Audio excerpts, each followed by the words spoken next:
Espiritu Santo. Amen. Sumainyo ang Panginoon. At sumainyo rin. Mga kapatid, tayo lahat ay nagtipon sa Panginoon upang masaksiyan ang pagkakaroon puso ng Benjo at Sheila. At kung may kahapon dapat tayong gumanap sa ganang liwang na ito, aming na inilay kumabang loob ang ating mga pagkukulang at nagawang pagkakasala sa Panginoon at sa ating kapwa. Inaaming ko sa mga pamilya ng Diyos at sa inyong mga kapatid na lubhang nagkasala sa isip, sa salita at sa gawa at sa aking pagkukulang. Kaya ay sinasampo sa mga Birhen Maria, sa lahat ng mga hilat ng banal at sa inyong mga kapatid na kayo panalangin sa Panginoong ating Diyos. Hawalan tayo mga pamilya ng Diyos, patawarin tayo sa ating mga kasalanan, at patubayan tayo hanggang sa buhay na walang hanggan. Amen. Panginoon, kawaan kami. Panginoon, kawaan kami. Malalangin tayo. Ang malayang makapangyarihan, di magdadala ng pag-iisang libid ay mag-isang-isang na pag-ibig ni Cristo sa kanyang banal na sambayanan. Sa pinagdulot ng buhay na Benjo at Sheila, na ngayon makakasubalan ng panangasal, naway mga ibabaw ang pinahid ng pagmamahal sa pangangailan ng Kristo kasama sa Mula sa aklat ng Genesis. Sinabi ng Diyos, ngayon, lalalahin natin ang tao. Ating gagawin siya kalarawan natin. Siya ang mamahala sa mga isda, mga ibon. Nilalaman ng Diyos ang tao ayon sa kanyang larawan. Lumalang siya isang lalaki at babae, at sila'y pinagpala. Wika niya, magpakaraan kayo at punuin ang inyong mga supling ang buong daigdig at pamahalaan ito. Binibigyan ko kayo ng kapangyarihan sa mga isda, sa mga ibon, at sa lahat ng may ilak na hayop, maging malalaki o maliliit. Pinagbasta ng Diyos ang aming ginawa at tuloy siyang nasyahan. Ang salita ng Diyos. Salamat sa Diyos. Kapalad ang sumusunod na taong may takot sa Diyos. Mapaalam na ang hikay sumunod sa kanyang utos. Hindi siya magkukulang sa anumang kailangan. Ang buhay niya ay maligaya at uunlad ang kanyang buhay.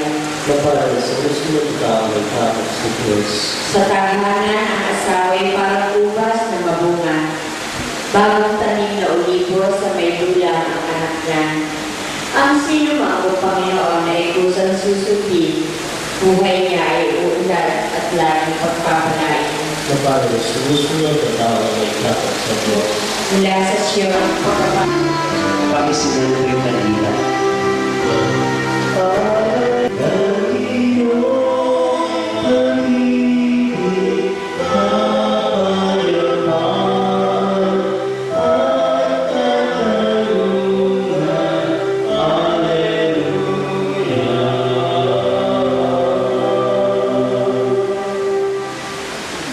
Sumainyo ang kamay ay kay San Mateo. papuri sa iyo, Panginoon.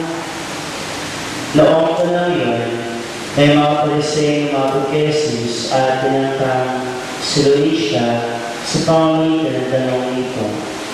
Naiba sa kautusan ni Ulay lalaki kanyang asawa sa kahit ng kadailanin, sa pasimula ay nasa na may babae, lalaki at babae.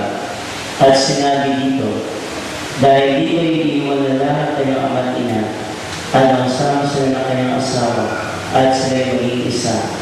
Kaya hindi na sila dalawa, kundi isa. Ang pinagsama ng Diyos ay huwag paghiwalayin ng tao.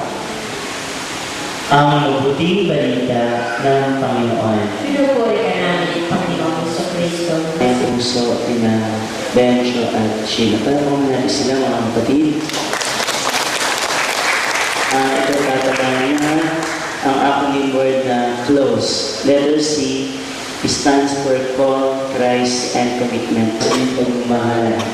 Kaya narito kayo dahil yung pagmamahalan.